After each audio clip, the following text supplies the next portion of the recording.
अस्सलाम वालेकुम, मैं हूं शाहजेब खानजादा। भारत किस तरह से दुनिया भर में पाकिस्तान को बदनाम कर रहा है, पाकिस्तान के खिलाफ मनफी खबरें फैला रहा है और पाकिस्तान मुखालिफ बयानियां बना रहा है, लॉबिंग कर रहा है। तमाम तफसीलात सामने आ गई हैं। एक पूरा नेटवर्क बेनकाब हो गया है जिसमें बताया गया है कि कैसे जाली मीडिया के इदारे बनाए गए हैं जो जाली मवाद तैयार करते हैं, जिसे जाली एनजीओज इस्तेमाल करती हैं। साथ ही जाली थिंक टैंक के जरिए लॉबिंग की जाती है और आलमी इदारों, खासतौर पर अक़वाम मुत्तहिदा और यूरोपीय यूनियन पर असरअंदाज हुआ जाता है। और इन सब का एक ही मकसद है और वो है पाकिस्तान के खिलाफ प्रोपेगेंडा करना, भारत के मुखालिफों के खिलाफ प्रोपेगेंडा करना। और इन जाली इदारों की तादाद दर्जनों में नहीं बल्कि सैकड़ों में है और ये इदारे कई मुमालिक में सरगर्म हैं। इस हवाले से हैरानकुन तफसीलात सामने आई हैं जो हम एक एक करके आपके सामने रखेंगे। पहले आपको दिखाते हैं कि हमने आपको 2016 में ये बात बताई थी, फिर 2017 में भी ये बात बताई थी। रवा माह के आगाज से अचानक से स्विट्जरलैंड के शहर जिनीवा में बलूचिस्तान से मुतालिक पोस्टर्स और बिलबोर्ड जगह जगह नजर आ रहे हैं। पाकिस्तान में अक़लियतों के तहफ़्फ़ुज़ से मुतालिक मनफी प्रोपेगेंडा किया जा रहा।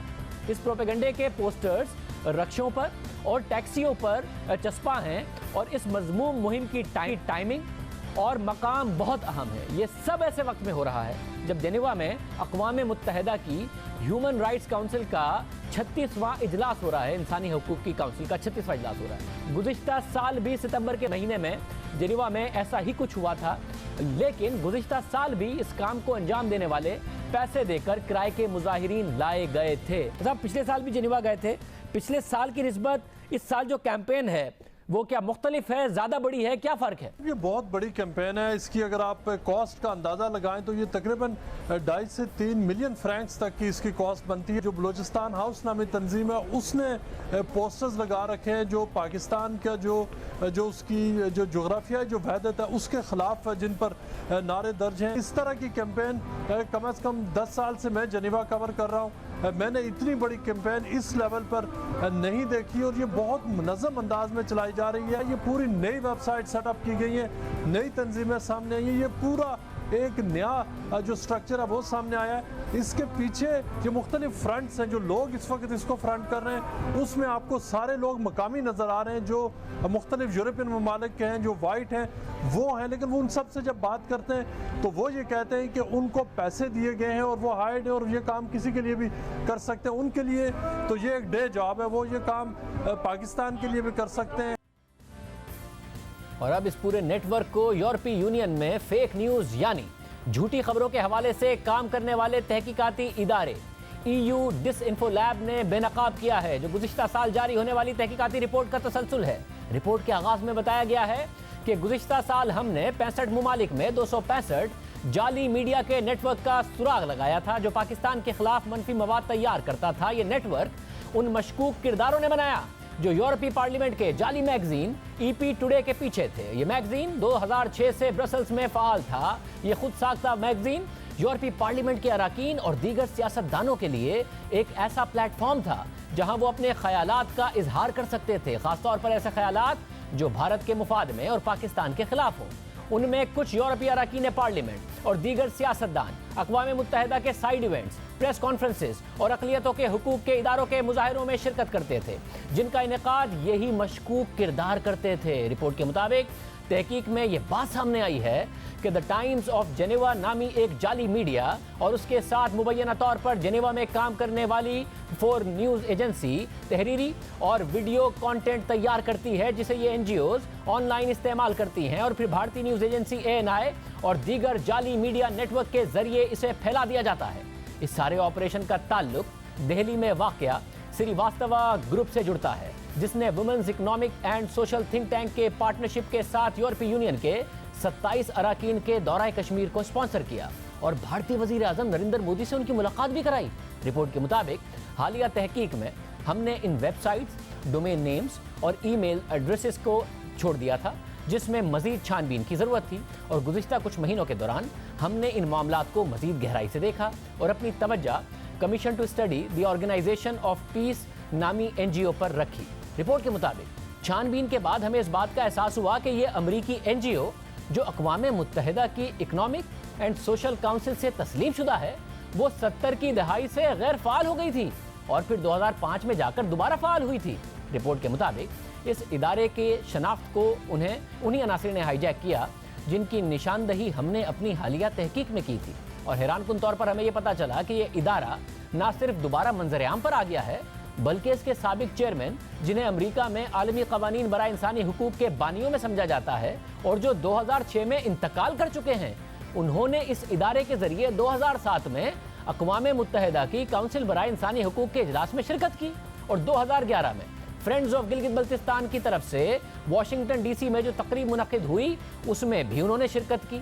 यानी तहकीक के मुताबिक जो मोतबर इदारे गैर फ़ाल हो गए थे उन्हें दोबारा फ़ाल किया गया और मारूफ कानूनदान जो इदारों से वाबस्ता थे और इंतकाल कर गए थे उन्हें जिंदा जाहिर किया गया और ये दिखाया गया कि वो इजलासों में शिरकत कर रहे हैं सिर्फ इसलिए ताकि इदारों की साख को मोतबर बनाया जा सके और फिर उनके जरिए प्रोपेगेंडा करके अपने मफादात हासिल किए जा सके। रिपोर्ट के मुताबिक इस इंकिशाफ के बाद से हमने अक़वाम मुत्तहिदा से तस्लीम शुदा NGOs के एक पूरे नेटवर्क को बेनकाब किया जो भारतीय मफाद की तशहीर करते हैं और मुस्तकिल पाकिस्तान को तनकीद का निशाना बनाते हैं। इन NGOs में 10 ऐसी हैं जिनका बराह रास्त ताल्लुक श्रीवास्तव ग्रुप के साथ पाया गया। रिपोर्ट के मुताबिक अक़वाम मुत्तहिदा से तस्लीम शुदा ये NGOs उन गैर तस्लीम शुदा थिंक टैंक्स और NGOs बराए अक़लियती हुकूक के साथ हम आहंगी से काम करती हैं जो ब्रसल्स और जेनेवा में ऑपरेट करती हैं, जिसमें से European Organisation for Pakistani Minorities, Balochistan House और साउथ एशिया डेमोक्रेटिक फोरम शामिल हैं, जिन्हें बराह रास्त मगर मुबहम अंदाज में श्रीवास्तव ग्रुप की तरफ से तश्कील दिया गया है। रिपोर्ट के मुताबिक जेनेवा के अंदर ये थिंक टैंक और NGOs का काम लॉबिंग करना, मुजाहरे कराना और अक़वाम मुत्तहिदा के साइड इवेंट्स में प्रेस कॉन्फ्रेंसेस करना है और इन्हें अक़वाम मुत्तहिदा के तस्लीम शुदा इदारों की तरफ से अक़वाम मुत्तहिदा में बार बार फ्लोर दिया गया। रिपोर्ट के मुताबिक ब्रसल्स में मौजूद ये इदारे जो श्रीवास्तव ग्रुप ने बनाए हैं, उन्होंने यूरोपीय पार्लियामेंट के कुछ अराकीन को कश्मीर, बांग्लादेश और मालदीव का दौरा करवाया और उनमें से कुछ दौरों ने इदारा जाती तनाज़े को जन्म दिया क्योंकि अराकीन के इन वफूद को बाज़ाब्ता यूरोपीय यूनियन के वफ्द के तौर पर पेश किया गया, जबकि दरअसल ये अराकीन पार्लियामेंट के तरफ से ये दौरे कर ही नहीं रहे थे। रिपोर्ट के मुताबिक वो अनासिर जिन्होंने इंडियन क्रॉनिकल्स को जन्म दिया है उनका बराह रास्त ताल्लुक गैर शफाफ तरीके से यूरोपीय पार्लियामेंट के अंदर 3 ग्रुप्स को तश्कील देने में है, जिनमें साउथ एशियाई फोरम, द बलोच फोरम और फ्रेंड्स ऑफ गिलगित बल्तिस्तान शामिल हैं और ये ग्रुप्स यूरोपीय पार्लियामेंट के अंदर और इसके सामने प्रेस कॉन्फ्रेंसेस और तकारीब मुनक़िद करते रहे हैं। रिपोर्ट के मुताबिक women economic and social think tank ने यूरोपीय कमीशन को तजवीज़ देने के लिए पार्लियामेंट्री सवालात को ड्राफ्ट किया और साथ साथ यूरोपीय यूनियन के जाली मैगजीन यानी EP टुडे के लिए आर्टिकल्स भी ड्राफ्ट किए। रिपोर्ट के मुताबिक इन चीज़ों ने यूरोपीय पार्लियामेंट के अराकीन को प्रो इंडिया और एंटी पाकिस्तान पर होने वाली गुफ्तगू की तरफ खींचा और ये इदारे अक्सर अक़लियती हुकूक और ख़वातीन के हुकूक को अपने दाखिले के लिए इस्तेमाल करते हैं। रिपोर्ट के मुताबिक इसी अमल को देखते हुए हमारी तहकीक में EU क्रॉनिकल को बेनकाब किया गया है जो आजकल EP टुडे के नाम से काम कर रहा है। ये एक नया जाली मीडिया है जिसमें जाली सहाफ़ी हैं और ये बराए नाम यूरोपीय मामलात को कवर करते हैं मगर साथ ही यूरोपीय पार्लियामेंट के अराकीन को प्रो इंडियन आर्टिकल्स पर दस्तखत करने के लिए एक प्लेटफॉर्म भी फराहम करते हैं। रिपोर्ट के मुताबिक इस जाली मीडिया के क़याम के 6 माह के अंदर 11 अरकान पार्लियामेंट ने आर्टिकल शाया किए या उनकी तौसीक की और हैरानकुन तौर पर यह सब बहुत तेज़ी से हुआ। रिपोर्ट में इस बात का भी जायजा लिया गया है कि किस तरह भारतीय मीडिया यूरोपीय यूनियन से ऐसे बयानात को मुंसलिक कर रहा है जो यूरोपीय यूनियन के बजाय सिर्फ पार्लियामेंट के एक रुकन की राय होती है और उसे यूरोपीय यूनियन की राय के तौर पर दिखाया जाता है, जिसका तरीका यह होता है कि पहले यह बयान EU क्रॉनिकल्स में शाया होता है और फिर उसे भारतीय मीडिया उठाकर अपना रंग दे देता है। रिपोर्ट के मुताबिक भारतीय न्यूज़ वेबसाइट ने एक खबर चलाई कि यूरोपीय पार्लियामेंट ने भारतीय फौज की पाकिस्तान में सर्जिकल स्ट्राइक की हिमायत कर दी है, लेकिन दरअसल ये सिर्फ एक रुकन की राय थी, न कि पूरी यूरोपीय पार्लियामेंट की राय। इसी तरह DNA नामी वेबसाइट ने खबर चलाई कि यूरोपीय पार्लियामेंट ने पाकिस्तान से मुताल्लिक कहा है कि भारत में दहशतगर्द चांद से नहीं आ रहे, लेकिन दरअसल ये सिर्फ एक रुकन का बयान था। रिपोर्ट के मुताबिक इसी तरह DNA नामी वेबसाइट पर खबर चलाई गई कि कश्मीर में यूरोपीय यूनियन के वफ्द ने कहा है कि जम्मू कश्मीर में ज्यादातर दहशतगर्द पाकिस्तान से आए हैं, लेकिन दरअसल ये यूरोपीय यूनियन का सरकारी वफ्द ही नहीं था जिसने ये बात की। रिपोर्ट के मुताबिक EU क्रॉनिकल में जो आर्टिकल्स छाया होते हैं उन्हें सिर्फ एक ही जरिए से कवरेज मिलती है और वो जरिया है इंडियन प्रेस एजेंसी का, जो अक्सर इन आर्टिकल्स को आज़ाद मीडिया या EU क्रॉनिकल के नाम से शाया करती है और उनकी रीपैकेजिंग भी करती है। रिपोर्ट के मुताबिक ANI, जो भारत की सबसे बड़ी न्यूज़ एजेंसी में शुमार होती है, वो जेनेवा में काम करने वाली मशकूक NGOs को बड़े पैमाने पर कवरेज देती है। रिपोर्ट के मुताबिक ANI की तरफ से इन चीज़ों की कवरेज और मालूमात को अपना रंग देने से हम एक और नतीजे पर पहुंचे और हमें बिग न्यूज़ नेटवर्क और वर्ल्ड न्यूज़ नेटवर्क का सुराग मिला। ये नेटवर्क 95 मुमालिक में 500 से जायद जाली लोकल मीडिया के जरिए चीन और पाकिस्तान के खिलाफ मनफी चीज़ों को रिप्रोड्यूस करने में मदद कर रहा है। रिपोर्ट के मुताबिक तहकीक के दौरान ये चीज़ भी महसूस की गई कि जो भी मवाद बनाया जा रहा है उसका प्राइमरी टारगेट भारतीय शहरी हैं और कवरेज का दायरा यूरोपीय पार्लियामेंट के अराकीन, यूरोप के NGOs और उन मीडिया के इर्द गिर्द घूमता है जिन्हें बमुश्किल ही कोई जानता है। रिपोर्ट के मुताबिक बिग न्यूज़ नेटवर्क एक खुद साख्ता न्यूज़ एजेंसी है। उसके पास 450 से जायद मीडिया इदारों की मिल्कियत है और 450 मीडिया वेबसाइट्स में ज़्यादातर वेबसाइट्स पर सिर्फ कॉपी पेस्ट किया जाता है, उनका मवाद भी ओरिजिनल नहीं होता। ये इदारे ज़्यादातर न्यूज़ वायर कंपनीज, आलमी मीडिया और भारतीय न्यूज़ एजेंसी का मवाद कॉपी पेस्ट करते हैं। और डिसइंफो लैब की तहकीकात के मुताबिक हमारी तहकीक से ये जाहिर होता है कि जो ऑपरेशन श्रीवास्तव ग्रुप ने शुरू किया और जिसे बढ़ाने में भारतीय न्यूज़ एजेंसी ANI ने अहम किरदार अदा किया, वो ऑपरेशन 2005 से शुरू हुआ और अब तक चल रहा है। इस ऑपरेशन का मकसद उन मुमालिक को बदनाम करना है जो भारत के साथ तनाज़े में हैं, बिलखुसूस पाकिस्तान और एक हद तक चीन भी। रिपोर्ट के मुताबिक इस ऑपरेशन के तवील मुद्दती मकासद में भारत के अंदर प्रो इंडियन और एंटी पाकिस्तान जज्बात को कुव्वत फराहम करना, आमतौर पर ताकत का हुसूल और भारत की साख को बेहतर करना और दीगर मुमालिक की साख को नुकसान पहुंचाना है ताकि यूरोपीय यूनियन और अक़वाम मुत्तहिदा जैसे इदारों से मदद हासिल की जा सके। ब्रसेल्स, जेनेवा समेत दुनिया भर में जाली मीडिया की तश्कील करना और ANI के जरिए मालूमात की तरसील करना और 97 मुमालिक में मुबहम मीडिया नेटवर्क्स के जरिए उन मुमालिक के खिलाफ मवाद को बार बार चलाना भी शामिल है जो भारत के साथ तनाज़े में है, बिलखुसूस पाकिस्तान। रिपोर्ट के मुताबिक EP टुडे और EU क्रॉनिकल्स के पीछे जो अनासिर हैं उन्होंने 550 से जायद NGOs की, थिंक टैंक्स की, मीडिया की, मजहबी इदारों की और यूरोपीय पार्लियामेंट के इनफॉर्मल ग्रुप्स की डोमेन नेम्स रजिस्टर्ड करवाई हुई हैं। ये सारी की सारी तहकीकात थी जो हमने आपके सामने रखी। इंडियन क्रॉनिकल्स को आसान अल्फाज में समझा जाए तो वो यूँ है कि यूरोपीय अरकान पार्लियामेंट से लॉबिंग करवाई जाए, मशकूक थिंक टैंक्स बनाए जाएं, अक़वाम मुत्तहिदा की गैर फ़ाल NGOs को दोबारा फ़ाल दिखाया जाए, जाली मीडिया वेबसाइट्स बनाई जाएं और मामलात और तनाज़ात को अलग रंग देकर कवर किया जाए जो भारत के हक़ में हो और उसके हरीफ के खिलाफ हो। फिर इस कवरेज को भारत की न्यूज़ एजेंसी के जरिए कवर किया जाए, फिर जाली लोकल मीडिया वेबसाइट्स इस कवरेज को कॉपी पेस्ट करें और फिर भारतीय न्यूज़ एजेंसी इस कवरेज को मज़ीद कवरेज दे और इस तरह झूठ हर जगह फैल जाए। साथ ही तहकीकाती एजेंसी ने अपनी रिपोर्ट में यह वजाहत भी जारी की कि हमारी तहकीकात पाकिस्तान में इंसानी हुकूक की सूरत हाल पर एक फैसला नहीं है और ना ही इसे पाकिस्तान में अक़लियतों की तहरीक को मजरू करने के लिए इस्तेमाल किया जाए। तो हम एक ब्रेक शामिल करते हैं।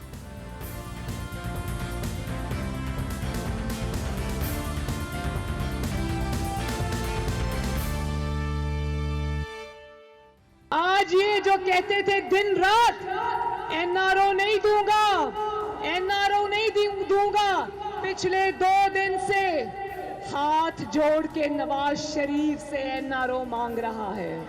सुन लो, नवाज शरीफ तुम्हें NRO नहीं देगा। अभी हमने बाज़ाब्ता इस्तीफे नहीं मांगे, यकीन मानो मेरे घर इस्तीफों के अंबार लग गए माशाअल्लाह। मरीम नवाज लाहौर में रैलियां निकाल रही हैं, 13 दिसंबर के जलसे की तैयारी कर रही हैं। अपोजिशन वाजे कर रही है कि लाहौर का जलसा आखिरी जलसा होगा, उसके बाद हड़तालें होंगी, जनवरी के आखिरी हफ्ते में इस्लामाबाद का लॉन्ग मार्च होगा, इस्तीफे दिए जाएंगे। मगर आज वज़ीर आज़म इमरान खान ने कहा है कि जलसों से प्रेशर डालने की कोशिश की जा रही है, लेकिन इससे मुझे कोई फ़र्क नहीं पड़ने वाला, ये लोगों की जान खतरे में डाल रहे हैं। मैं इनको आज अपील करता हूं कि ये जलसे जुलूस से कोई गवर्नमेंट को कोई फर्क नहीं पड़ने लगा, लेकिन लोगों की जानें खतरे में जाने लगी। जलसे जुलूस तो हमारे से बड़े, किसने बड़े जुलूस किए? ये जलसे जुलूस 2-3 महीने के बाद कर लें। ये कोशिश की जा रही है जलसे जुलूस से मुझे प्रेशर डालने की, इससे तो मुझे कोई प्रेशर नहीं पड़ेगा। लोगों की जानें खतरे में डाल रहे हैं। हुकूमत और अपोजिशन में डेडलॉक भी है, मगर हुकूमत की तरफ से अपोजिशन से राब्ता भी किया गया है। सूरत हाल क्या है? सीनियर सहाफ़ी और तज्ज़ियाकार हामिद मीर साहब और सुहेल वड़ाई साहब हमारे साथ मौजूद हैं। आप दोनों का बहुत शुक्रिया। मीर साहब, हुकूमत कह रही है कि हमने राब्ता ज़रूर किया है, मगर साफ कहा है कि ब्लैकमेल नहीं होंगे और हम केसेस पर नहीं कॉम्प्रोमाइज़ करेंगे। एहसन इकबाल साहब कह रहे हैं कि जी ये हर चीज़ पर बात करने को तैयार हैं, हम नहीं अब बात करने को तैयार कि हम बात नहीं करेंगे। क्या हो रहा है? देखें, हुकूमत के दो फेडरल मिनिस्टर्स उन्होंने बीच में बंदे डालकर अपोजिशन की एक ऐसी शख्सियत से रब्ता किया है जिसके बारे में अगर मैं नाम बता दूं तो आप यकीन नहीं करेंगे कि उसके साथ भी ये रब्ता कर सकते हैं। तो इन्होंने उनके साथ रब्ता किया और उनसे कहा कि उनके साथ रब्ता इसलिए किया कि उनकी इस वक्त पोजीशन बहुत स्ट्रॉन्ग है, बड़ी सख्त है, वो बहुत ज़्यादा तनकीद इस वक्त कर रहे हैं। तो उनसे ये बात की गई कि जनाब हम आपसे बातचीत के लिए तैयार हैं, लेकिन ये बात भी दुरुस्त है कि उनसे कहा गया कि मुकदमात पर बात नहीं होगी, बाकी आप नेशनल इश्यूज़ पे हमारे से हम बात करने के लिए तैयार हैं। जवाब ये दिया गया कि अब फैसला PDM की क़यादत करेगी, अब मुस्लिम लीग नून जो है वो नहीं कर सकती। मुस्लिम लीग नून से क्यों रब्ता कायम किया गया? इसलिए कि पहले पीपल्स पार्टी से रब्ता कायम किया गया, पीपल्स पार्टी के साथ रब्ता कायम किया गया, पीपल्स पार्टी ने भी कह दिया कि अब फैसला PDM करेगी। तो इस दौरान पहले जो इमरान खान साहब हैं उनको जो फैसिलिटेट करते थे, इमरान खान साहब ने उनसे कहा भी कि आप इनसे बात करें। तो अब मुस्लिम लीग नून और पीपल्स पार्टी और JUI और PDM में शामिल कोई भी जमात जो है वो उस तरीके से अब उन फैसिलिटेटर्स की बात नहीं मानती जैसे कि पहले मानी जाती थी। ये दूसरे अल्फाज में आप ये समझ लें कि फ़ोन पे तो रब्ता हो जाता है, व्हाट्सएप पे मैसेजेस का तबादला भी हो जाता है, लेकिन बराह रास्त कॉन्टैक्ट जो है उससे PDM गुरेज कर रही है। लिहाजा हुकूमत से ये कहा गया कि अब न सिर्फ ये कि PDM से आपने मुज़ाकरात करने हैं, बल्कि PMLQ से और MQM से और GDA से भी मामलात आप ही ने करने हैं। अब हमें आप इन मामलात में ना लेके आएँ, क्योंकि वो सियासत से अपने आप को थोड़ा सा डिस्टेंस पे करने की कोशिश कर रहे हैं। ये वो सूरत हाल है जिसमें कि इमरान खान साहब की काबीना के दो अरकान जो हैं वो उनको कहा गया कि आप इनसे रब्ता करें। उनसे रब्ता हुआ, मुस्लिम लीग नून से रब्ता हुआ, लेकिन मुस्लिम लीग नून ने बातचीत करने से इनकार कर दिया। भाई साहब, आपकी क्या इतलात हैं? क्या हुकूमत चाह रही है मुज़ाकरात करके मामले को हल करना? मेरा ख्याल है कि हुकूमत बात करना चाह रही होगी, मेरा अंदाज़ा है, क्योंकि हम पहले ये कह रहे हैं, मैं पहले भी मेरी ये राय थी नाचीज़ कि अगर लॉन्ग मार्च से पहले मुज़ाकरात होंगे तो पॉलिटिकल गवर्नमेंट के साथ होंगे, क्योंकि लॉन्ग मार्च के बाद पॉलिटिकल गवर्नमेंट जो है इररिलेवेंट हो जाएगी, क्योंकि लॉ एंड ऑर्डर का मसला होगा। फिर जो लॉ एंड ऑर्डर होल्ड करते हैं, लॉ एनफोर्सिंग एजेंसीज़ हैं, फिर उनके साथ मुज़ाकरात होंगे। तो इसलिए बेहतर है कि पॉलिटिकल गवर्नमेंट के साथ मुज़ाकरात हों। और मेरा ख्याल है कि अपोजिशन को भी लचक दिखानी चाहिए, अपना जो उनके मुतालबात हैं इनको स्पीक आउट करनी चाहिए और उन मुतालबात के साथ लेके मुज़ाकरात जो है उनको, ये नहीं मैं कह रहा कि ये लॉन्ग मार्च अपना ख़त्म कर दें या अपनी तहरीक ख़त्म कर दें, लेकिन साथ साथ मुज़ाकरात का डोल जो है वो भी डालना चाहिए। और जनवरी के आखिर तक जैसे जैसे टाइम जाएगा, आपके ख्याल में हुकूमत पर दबाव बढ़ेगा या उल्टा अपोजिशन पर दबाव बढ़ता जाएगा? क्योंकि इस्तीफ़ा तो नहीं देंगे वज़ीर आज़म। नहीं, मेरा ये ख्याल है कि देखें ज़्यादा नुकसान तो हुकूमत का होता है।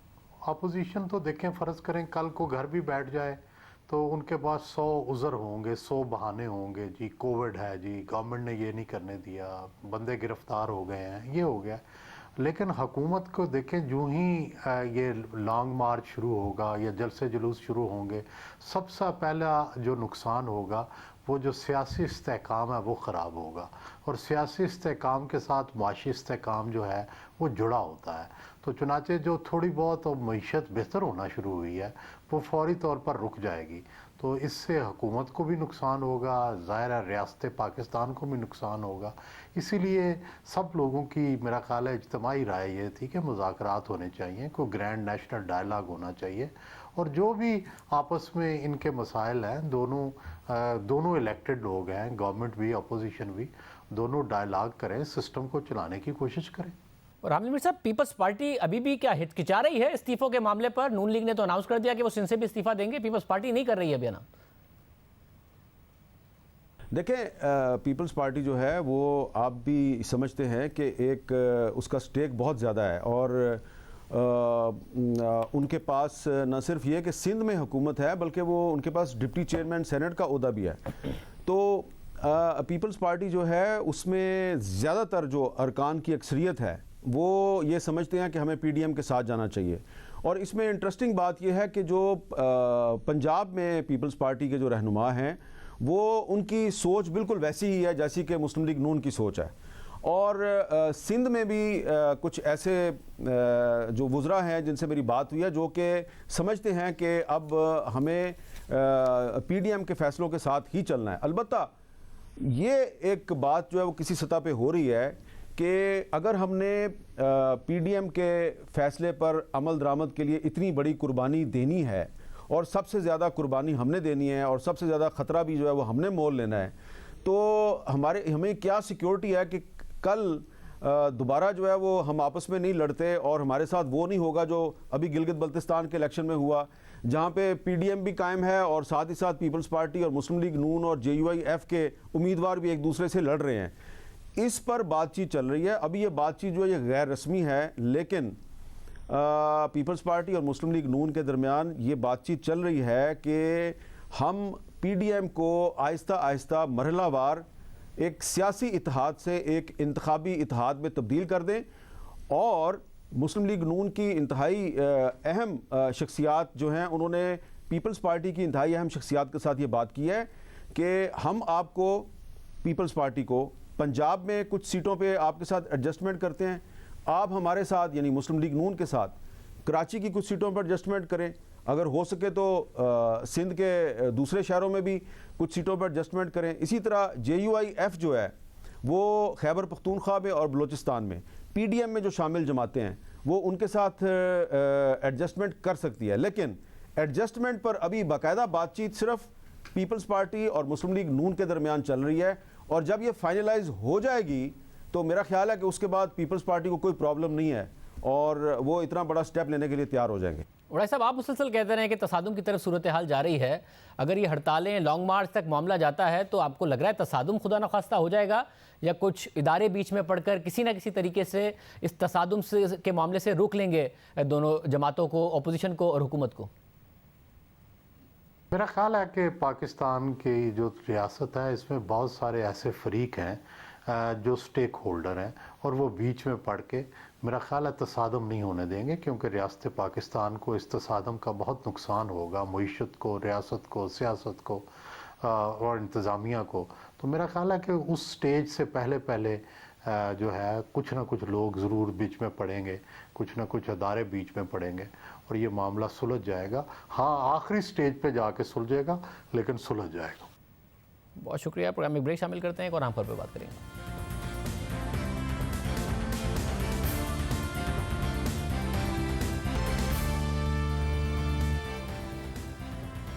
हम मुसलसल आवाम के सामने हकाइक रख रहे हैं और मुसलसल इस प्रोग्राम में रखे गए हकाइक दुरुस्त साबित हो रहे हैं, मगर अब अफसोस इस बात का है कि मुल्क का मुसलसल नुकसान हो रहा है और आज जो खबर आई है उससे और ज़्यादा हुआ है। हमने आपको बताया था कि इस बात का पता होने के बावजूद और ख़ुद हुकूमती वुज़रा के इन दावों के बावजूद कि सर्दियों में गैस की शदीद कमी होगी, वक्त पर LNG के टेंडर्स नहीं किए गए, हर महीने देर की गई, हर महीने अरबों रुपए का नुकसान किया गया। दिसंबर के महीने के लिए एक साथ 6 टेंडर्स किए और नवंबर में बिड्स खोली तो $7.25 का रेट मिला, जो चंद हफ्तों पहले ही $5.5 का था, यानी 12 से 12.5% का स्लोप मिल रहा था।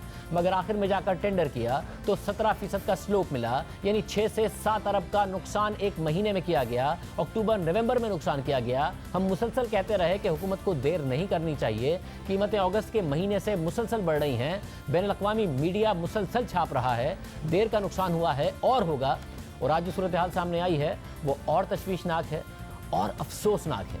आज जब पाकिस्तान ने जनवरी के महीने के लिए LNG खरीदने के लिए बिड्स खोली तो पूरे महीने के लिए महंगी LNG होने के बावजूद पूरे सप्लायर्स ही नहीं मिले। पाकिस्तान की तारीख का सबसे बुरा LNG का टेंडर आज हुआ है। पाकिस्तान को जनवरी के पहले 3 हफ्तों में LNG बेचने वाला कोई नहीं मिला।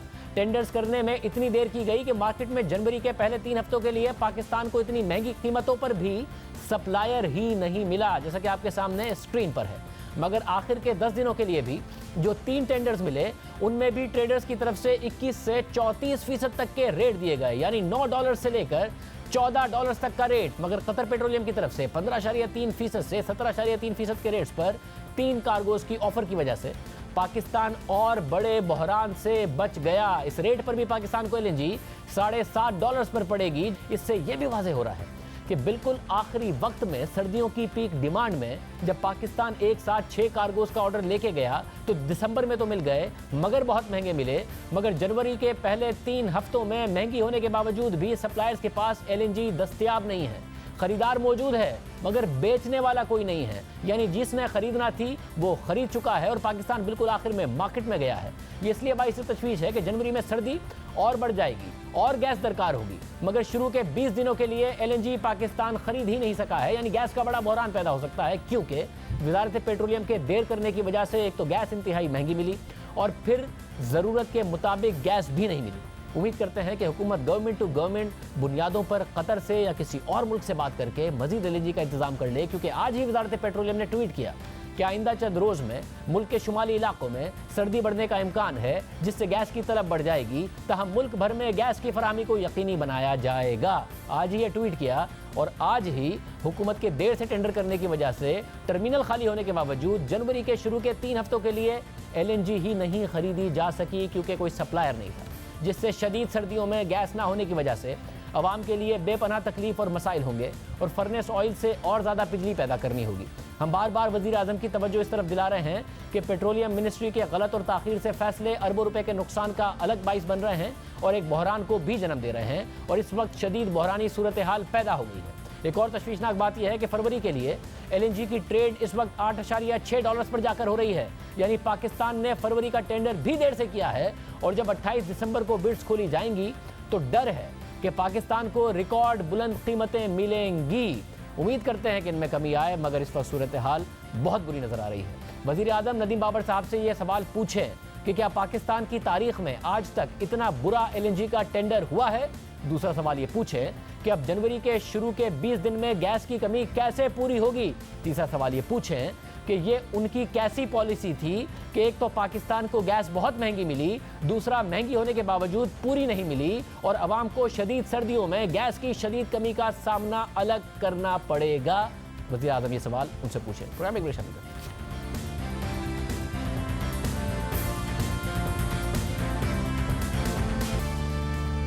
सुप्रीम कोर्ट ने जस्टिस काजी फाइज ईसा नजरसानी केस में बेंच की तश्कील के खिलाफ दरख्वास्तों पर फैसला महफूज कर लिया है, जो आइंदा चंद दिनों में सुनाया जाएगा। जस्टिस फाइज ईसा की अहलिया सरीना ईसा आज भी बेंच के सामने पेश हुई और मौक़िफ़ अख्तियार किया कि कानून के मुताबिक मरकजी केस में शामिल तमाम जजेस को नजरसानी बेंच में शामिल होना चाहिए। मानती हूँ कि बेंच तश्कील देना चीफ जस्टिस का अख्तियार है, लेकिन हमारे केस में चीफ जस्टिस फरीक हैं, वो कैसे बेंच बना सकते हैं। जिसे उमरता बंदियाल ने रिमार्क्स दिए कि आपके बहुत हमदर्द यहाँ मौजूद हैं, बेहतर होगा आप अपना वकील कर लें, मुनासिब समझें तो हम किसी वकील को आपकी जानिब से केस लड़ने का कह देते हैं। सरीना ईसा ने अदालत से पूछा कि क्या उन्हें अदालत में दिए गए अपने बयान की ट्रांसक्रिप्ट या रिकॉर्डिंग मिल सकती है, जिस पर जस्टिस उमरता बंदियाल ने कहा कि आप अपने बयान का ट्रांसक्रिप्ट ले सकती हैं, इसके लिए रजिस्ट्रार ऑफिस में दरख्वास्त दें। समाअत के दौरान जस्टिस उमरता बंदियाल ने जुल्फिकार अली भुट्टो केस में जस्टिस दुराब पटेल के नोट का हवाला दिया और जस्टिस काजी फाइज ईसा के वकील मुनीर मलिक से कहा कि इस नोट का पैराग्राफ 27 पढ़ें, जिसमें उन्होंने नजरसानी केस में बेंच पर एतराज़ात से मुताल्लिक राय देने से गुरेज किया था। जस्टिस उमरता बंदियाल ने मजीद कहा कि अदालती वक़ार को सामने रखते हुए नजरसानी पर कोई बात नहीं करूंगा, अब आपकी क्या राय है। जिस पर जस्टिस काजी फाइज ईसा के वकील ने दलाइल देते हुए कहा कि एक बेंच में जितने जजेस ने फैसला दिया उससे कम जजेस नजरसानी केस नहीं सुन सकते। नामुमकिन ना हो तो इसी बेंच को नजरसानी केस में बैठना चाहिए। नजरसानी केस में जजेस की तादाद तब्दील या कम नहीं होनी चाहिए। दौरान समाअत सीनियर वकील रशीद रिजवी और हामिद खान ने भी दलाइल दिए। हामिद खान ने मौक़िफ़ अख्तियार किया कि फैसला एक ही है, जिसमें अक्सरियती और इख्तलाफी दोनों पहलू हैं। हो सकता है इख्तलाफी फैसला देने वाले जजेस या अक्सरियती फैसला देने वाले जजेस अपना जहन तब्दील कर लें। वकील रशीद रिजवी ने दलाइल देते हुए कहा कि अक़लियती फैसला देने वाले जजेस भी फैसला करें कि वो बेंच में बैठना चाहते हैं या नहीं। जिसके बाद अदालत ने बेंच की तश्कील से मुताल्लिक फैसला महफूज कर लिया और सुप्रीम कोर्ट बार एसोसिएशन के सदर अब्दुल लतीफ़ आफरीदी को तहरीरी दलाइल जमा कराने की हिदायत कर दी। कोरोना केसेस बढ़ने के साथ साथ अस्पतालों पर दबाव बढ़ता जा रहा है और खदशा जाहिर किया जा रहा है कि आइंदा आने वाले दिनों में सूरत हाल तशवीशनाक हो जाएगी। वज़ीर-ए-आज़म इमरान खान ने भी आज इसी खदशे का इजहार किया और कहा कि इस वक्त मुल्क भर के अस्पतालों में 40% बेड्स कोरोना के मरीजों से भर चुके हैं। एहतियात ना की और अभी से प्रिकॉशंस ना लिए, अस्पतालों के अंदर जो कोरोना के मरीज़ हैं वो बढ़ते जाएंगे और एक ऐसा वक्त आ जाएगा कि अस्पतालों में जगह नहीं हो। सारे पाकिस्तान में तकरीबन 40% जो कोरोना के लिए बिस्तरे यानी वेंटिलेटर्स और ऑक्सीजन उसके ऊपर मरीज़ आ चुके हैं।